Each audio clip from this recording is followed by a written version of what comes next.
Hi, this is JoAnn Walter, and I'm one of the owners of CareAge Home Care. And one of the things that we do is we take care of the elderly. We're trying very desperately to give them the quality of life that they absolutely deserve at the end of life.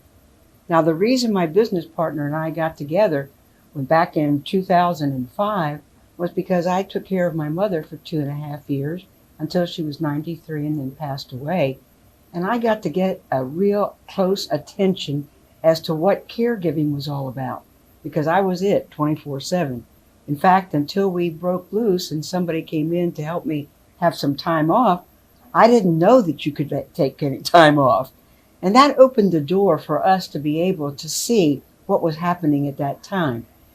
The same time that I was doing that, Vicki was actually developing a caregiving business for our hairdresser in an island in the state of Washington State. And we got together, and Mom was my greatest advocate, if I can say it that way. Oh, yes, you need to do this. Oh, yes, but you've got to go back to Texas where you belong. Oddly enough, she was from New Jersey. But we went back to Texas. She wanted us to just thrive, and she backed us 100%. When she passed away, literally her last dying wish was that we would go back, start a business, and treat the elderly the way they needed to be treated.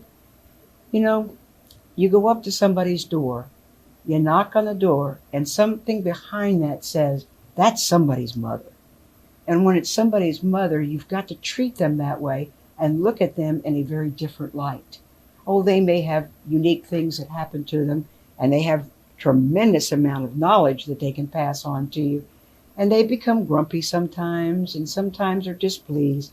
But you know, if you treat them correctly, they'll love you, take care of you, and think more of you than they do some of their own family, because you're taking care of them. My mother, when I took care of her, went on hospice. And one of the things that hurt was that I would see people come up to the door, and they had no name tag.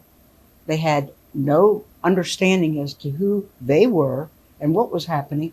And I said, who are you? And so I would watch them carefully. Well, when Vicki and I decided to come and do this business, we said there will be no strangers that walk up to these people's doors. Vicki would be the first stranger, and then the next one would be Brandy, who is our care coordinator. And from that, it would open up to say, she trains, she watches, and she conducts the situation in that home that will have best quality for each one of our people.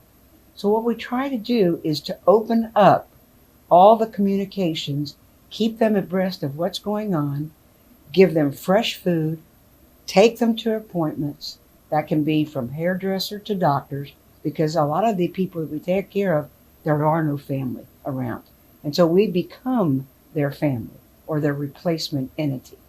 So what we try to do there is to give them the quality of life that when something does happen and they go into a facility because they have Alzheimer's or it's too hard for them, or they pass away, that we have given them the best quality of life that they could have with the love that penetrates, that says, I love you as much as you love me.